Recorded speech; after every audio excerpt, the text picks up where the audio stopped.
Mas o problema dos Estados Unidos nem em sonhos é apenas conjuntural, ele é estrutural. Todo ano os Estados Unidos têm um déficit comercial de quase $1 trilhão.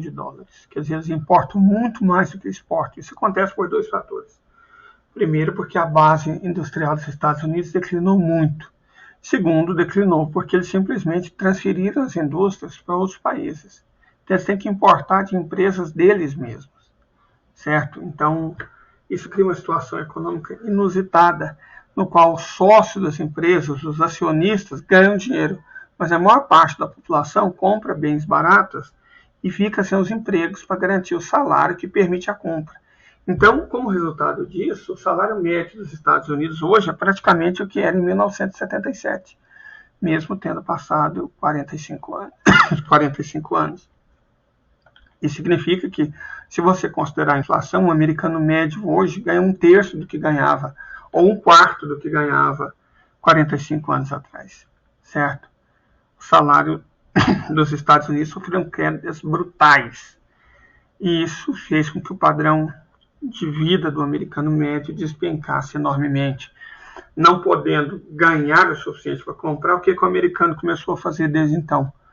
Aumentar sua dívida. A gente vai falar sobre outra parte da dívida. Se a dívida do governo dos Estados Unidos era de $23 trilhões em 2021, e crescendo $2 trilhões por ano, então em 2022 terminou com 25 trilhões, como estão as outras dívidas dos Estados Unidos? Vamos ver isso aqui. Bom, vamos ver o que o grande economista David Goldman fala sobre o que os Estados Unidos estão passando. Ele escreveu um artigo extraordinário chamado 2 déficits perigosos. Nós vamos comentar isso na nossa live hoje às 21 horas. Vamos ler. A cura para a última crise costuma ser a causa da próxima. A dívida pública do governo dos Estados Unidos aumentou para $23 trilhões hoje. Estou falando de 2021. De pouco mais de $10 trilhões antes da crise mundial de 2008. Então, para salvar os bancos, eles mais que dobraram a dívida pública do governo. Isso não inclui passivos não financiados da Previdência Social. Olha só. Então, Previdência Social alcança mais $100 trilhões de déficit. Então, nós já estamos falando, considerando que a dívida subiu para 25, estamos falando de uma dívida que até agora chega em $125 trilhões. Mas a calma, vai piorar. Vamos continuar com a leitura do artigo. É provável que o governo aumente em vários trilhões de dólares esse déficit, à medida que forneça apoio para consumidores e empresas atingidas pelo impacto da pandemia do coronavírus. O governo federal provavelmente gastará 2 trilhões adicionais durante 2020 para um apoio econômico e perderá 1 trilhão em receita. O déficit atingiu uma taxa anual de mais de 1 trilhão antes da crise, de modo que o déficit total pode chegar a 4 trilhões, isso em 2021. Ou seja, a dívida hoje já pode estar em 30 trilhões. Fora os 100 trilhões da Previdência Social e do Medicare. Além disso, o Federal Reserve expandirá seu balanço em talvez $1 trilhão para fornecer liquidez de emergência aos mercados doméstico e internacional, incluindo a compra de títulos municipais pela primeira vez. O falecido economista Herbert Stein disse uma frase famosa: o que não pode durar para sempre, não vai durar. 2 desequilíbrios não podem durar para sempre, e agora não vão. O primeiro é o déficit orçamentário dos Estados Unidos. O segundo é o déficit em conta corrente dos Estados Unidos, causado por sua baixa taxa de poupança. Os americanos tomam emprestado, gastam e consomem, enquanto asiáticos e europeus poupam e emprestam. Déficits não importam, desde que seja fácil financiá-los. Nós vamos falar isso à noite. Durante décadas, os Estados Unidos foram o destino preferido das economias mundiais. Os títulos do governo dos Estados Unidos ofereceram rendimentos reais positivos, enquanto os rendimentos europeus e japoneses foram negativos, já que o Banco Central Europeu e o Banco do Japão tomaram medidas monetárias extremas para tentar reviver economias estagnadas, ou seja, cobraram juros próximos de zero ou negativo, então ninguém vai comprar papel desses 2 países. As principais rachaduras na barragem começaram a aparecer durante a crise atual. O crédito dos Estados Unidos está em risco pela primeira vez desde a Guerra Civil, embora uma crise de confiança no dólar e nos títulos do governo americano esteja longe de acontecer. Está longe. É para isso que a federação está trabalhando. para fazer isso se aproximar. Temos tempo para nos ajustar, mas não tempo ilimitado. O tempo está passando, já se passaram 2 anos desde que o artigo foi escrito e nada foi feito. Na verdade foi, a coisa piorou. Os sinais de alerta apareceram durante a semana de 16 de março. Pela primeira vez na sua história, o Federal Reserve entrou no mercado para comprar títulos do Tesouro dos Estados Unidos, em vez de vender, porque a iliquidez do mercado forçou os investidores a vendê-los. Os títulos do Tesouro têm sido o melhor abrigo em uma tempestade. Seus preços disparam durante a crise financeira de 2008. A partir de 17 de março, os preços do título do Tesouro caíram junto com os mercados de ações, até que o Federal Reserve prometeu comprar mais de $500 bilhão deles, além dos 4,3 trilhões de outros ativos em seus balanços. Está vendo a dívida? Os 125 virando 130 trilhões? Notavelmente, os preços do título de governo caíram acentuadamente depois que o Federal Reserve cortou sua taxa de empréstimo overnight para zero, bem após um corte anterior de 0,5 ponto percentual. O cara presta atenção nisso. Isso é o oposto do que deveria acontecer. Os preços dos títulos deveriam subir quando os preços das ações caíssem. À noite nós vamos explicar isso. Só aguardem. Vocês querem ouvir a coisa piorar? Olha isso aqui.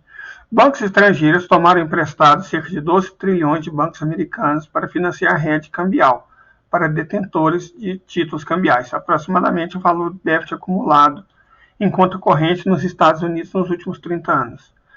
Quando a magnitude da crise da saúde dos Estados Unidos se tornou aparente, os clientes dos bancos americanos sacaram todas as linhas de crédito rotativo que puderam para aumentar o caixa disponível. Isso pressionou os balanços dos bancos e os bancos americanos começaram a racionar o crédito.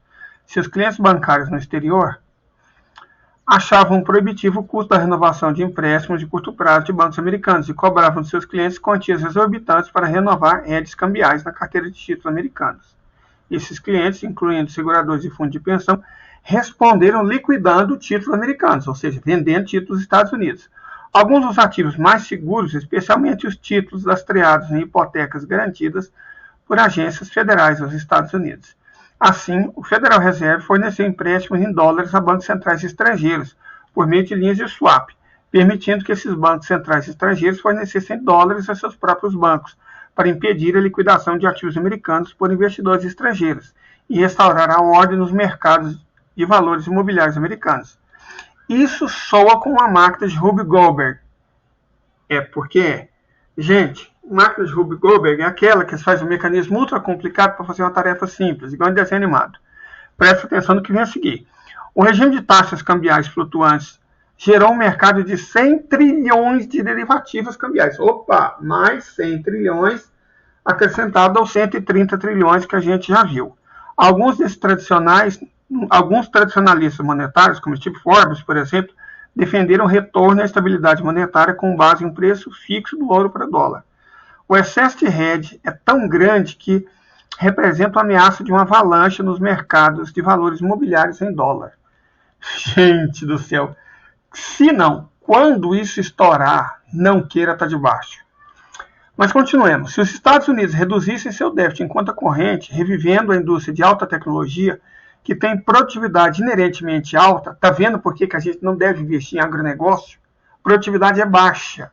A gente tem que investir em coisas que aumentam a produtividade. Hoje eu vi um economista, dessas de direita, claro, né, falando num programa de direita que, olha, o salário mínimo tem que subir pouco, porque a produtividade sobe pouco. Claro que a lã ganha da produtividade vai subir pouco. Olha o que o Brasil faz em sua economia. É agronegócio, é mineração, é venda de commodities, de matéria-prima, é uma economia atrasada.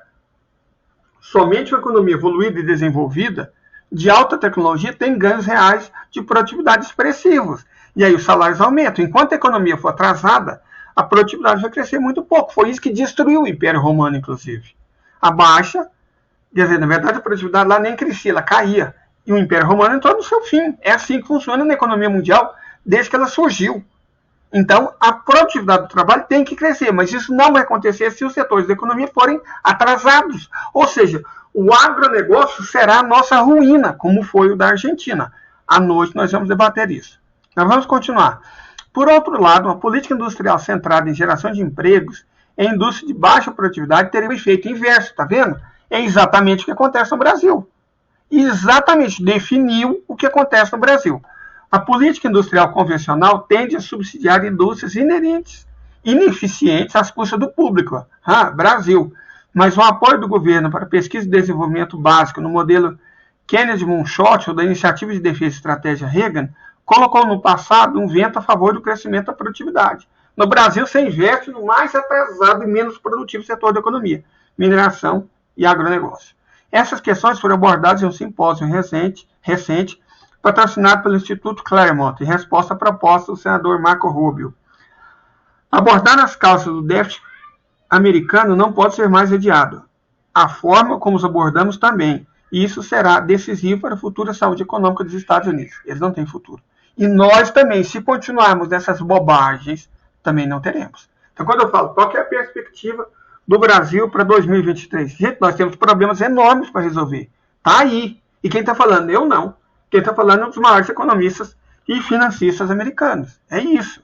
Hoje à noite nós vamos debater isso. Espero contar com vocês. Até agora nós achamos 230 trilhões de dólares de dívida nos Estados Unidos. Ok, mas o Washington Post divulgou uma matéria falando o seguinte: são 65 trilhões de dívidas que você não consegue encontrar que o levarão. 65 trilhões de dólares em derivativos. E esse número é irreal, porque não são apenas 65 trilhões de dólares. É muito mais dinheiro do que isso. As pessoas, já vi muito economista falando que são centenas de trilhões de dólares. Mas vamos ler a matéria irrealista, porque coloca um número muito baixo do Washington Post. 65 trilhões de dólares não é um número grande, é um número enorme, quase incompreensível. É mais de 2,5 vezes o tamanho de todo o mercado do tesouro dos Estados Unidos, o maior do mundo. É 14% do valor de todos os ativos financeiros globalmente, de acordo com a contagem do BIS. E é também o valor da dívida oculta em dólares não registrada nos balanços dos bancos não americanos e dos bancos paralelos em junho deste ano. Também de acordo com o BIS, o Banco Central dos Banqueiros Centrais. Tem crescido rapidamente, tendo quase dobrado desde 2008. Gente, os derivativos dos Estados Unidos, todo o mercado é muito mais alto que isso. Certo? E a gente, quando fala de mercado, aquele mercado que a Miriam Porcão, o mercado está insatisfeito porque as pessoas estão comendo. O mercado ficou nervoso porque o salário mínimo vai aumentar. Aí, 700 mil mortos. Não, o mercado nem reage. Tentativa de golpe. O mercado é sono. Então, o mercado é aquele do rombo de 20 bilhões de dólares provocados pela 3G. Certo? Riquinhos que querem passar o rombo para os credores e para os trabalhadores. Isso é que é mercado, caso vocês ainda não saibam. Esse é o mercado. Muito bem. O fato é que a maior parte dessa dívida oculta é devido aos bancos, é outro lembrete das interconexões cada vez maiores e opacas entre o sistema financeiro tradicional e o setor bancário paralelo. Todo um conjunto de mini-crises recentes mostrou que esses vínculos são parte de motivo pelo qual os bancos centrais continuam sendo forçados a intervir e estabilizar os mercados de título do governo e outros ativos quando os níveis de estresse aumentam, ou seja, socorrer os ricos. Quase certamente é que o pessoal da 3G, dos 3 bilionários lá, vão querer no final que o governo faça. Se os credores, se o que for tirado dos trabalhadores não pagar o rombo de 40 bilhões, que o desviado foi 20 bilhões, mas o total da dívida dos americanos é 40 bilhões. Quem vai pagar isso? Os 3 bilionários, que são os maiores acionistas, os riquinhos famosos, que patrocinaram o golpe, inclusive. Oi, senhor Lehman, eles vão tirar dinheiro do próprio bolso? Duvido muito que eles vão tirar dinheiro do próprio bolso. Os credores, as pessoas que venderam para os americanos, é que vão se lascar.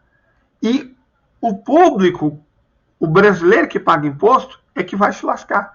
Então, esse é o mercado que a Miriam Leitão tanto defende, esse é o mercado que a imprensa tanto defende, esse é o mercado que a dívida diz que está nervoso, que fica ansioso. Esse é o mercado, gente, caso vocês não tenham compreendido ainda. Hoje à noite vamos debater mais sobre esse tema.